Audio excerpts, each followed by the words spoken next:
My name is Ian and welcome to Planted. In this video I'm going to show you the age-old proven technique of lifting and relocating perennials in fall, and in particular relocating them after the first frost. Now the reason for that is that the plants have gone dormant, and here you can see me working on a beautiful Echinacea. This is the Coneflower. Now I grew this from seed earlier this year, and I put the plants in my area that you see here to fatten up and get growing. They were too small to go out into display, and I encourage all of you to find an area. This is actually underneath a tree. It gets a little bit of shade, and have a little area with really good soil.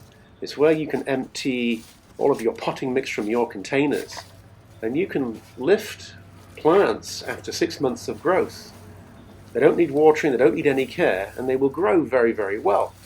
So this Echinacea had a flower, and I just want you to look at the size of the plant. I did just scatter those seeds in this area, and I would expect more of them to germinate in time to come. That is the Echinacea that had a flower. So a lot of the goodness from that plant during the summer went into making seeds. And here's the exact same plant, same set of seeds, same location, same sunlight. But this one did not put out flowers. And I just want to make the point that you can see how much larger it is. A much larger crown, more foliage, more roots.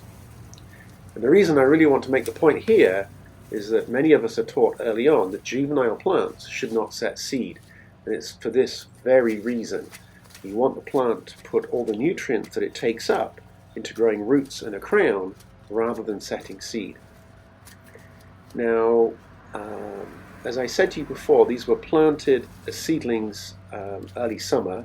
They've had best part of 5 months to grow here, and now I'm going to dig them up and put them in their location. Why am I doing it now? Why not wait till springtime? Well, that's the issue. Here in the Northeast, we have a huge amount of work to be done in April and May. That 8-week window is full of projects, but we never get around to them all. But here we are in October, November, and even going into December, and particularly after the first frost. Now's the perfect time to dig up, divide, and relocate hardy perennials. Now, you must have a friend who seems to be ahead of the game in everything that they do.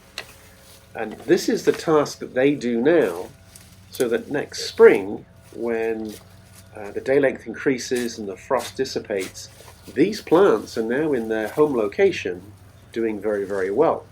They are ahead of the game.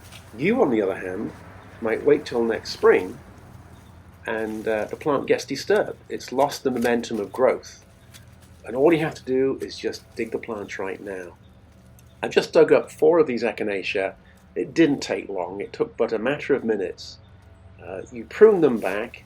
They've had their first frost. They're going into dormancy, and they are now in that perfect situation, ready to be replanted.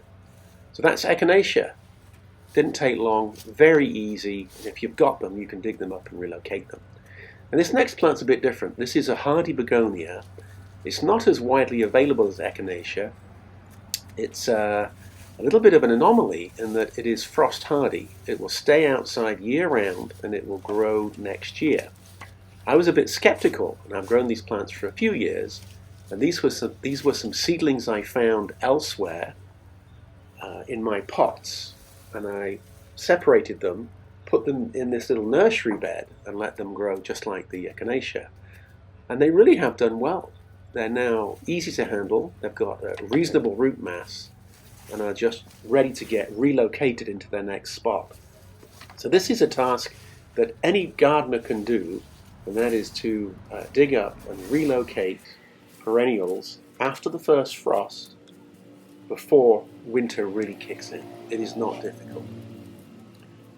I'm a big fan of perennials. They have so many benefits. First is that they put out new fresh growth every springtime. They grow tall and strong, lots of flowers, lots of colors, lots of heights, wonderful foliage. They'll give you their display in the summer, and in the winter they'll die back down again, ready for next year. There's colors and fragrance for everybody. And if you're a new gardener, I recommend that you start off with perennials. They're tough, they're hardy, and they will reward you by growing in future years. And if you're an experienced gardener, there's a lot of choice plants out there. And please don't think that choice means difficult. Choice just means that they're hard to come by. I don't know why this hardy begonia is not more widely known. I think it's just terrific, absolutely terrific. Now that took me just a few minutes to dig up the Echinacea and the begonias. And all of these plants are going to go in my front border. And this is a border that I featured this year. If you look in my catalogue, there's a whole area about designing and setting up a new mixed annual and perennial border. Recently did a video on shredding leaves, and I've been shredding leaves and they go onto this border. And this is nature's thermal blanket. Old shredded leaves really are to be coveted. Don't pay a contractor to take them away. You can shred them and use them in your own yard. Now I've got 4 Begonia grandis that are going to go in here, and I've dug out 4 holes in a straight line. Now, the reason I do that is that I know I've got some more plants that will be added in the next months, not in the winter, but maybe in the next few weeks, but certainly by next year.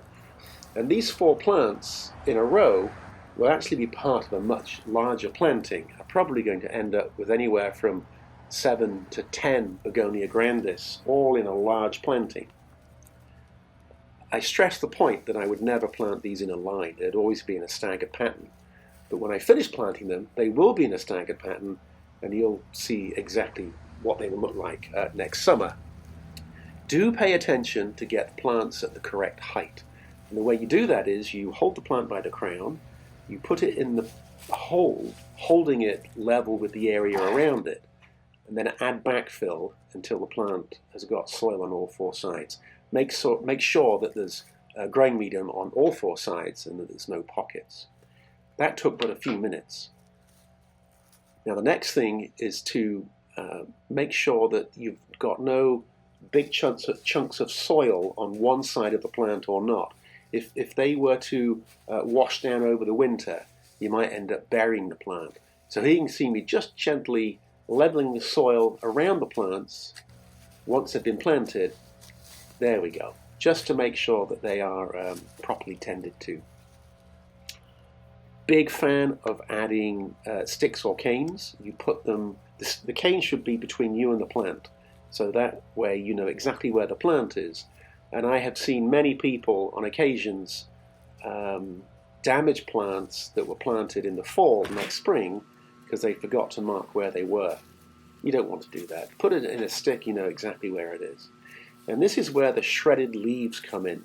By giving them a 4 or 5 inch blanket of shredded leaves, this will help keep the cold weather out, keep the bugs and bacteria, the beneficial bugs and bacteria, working, improving the soil over the winter, and then you can put some real leaves on top of that and the whole thing will bind together.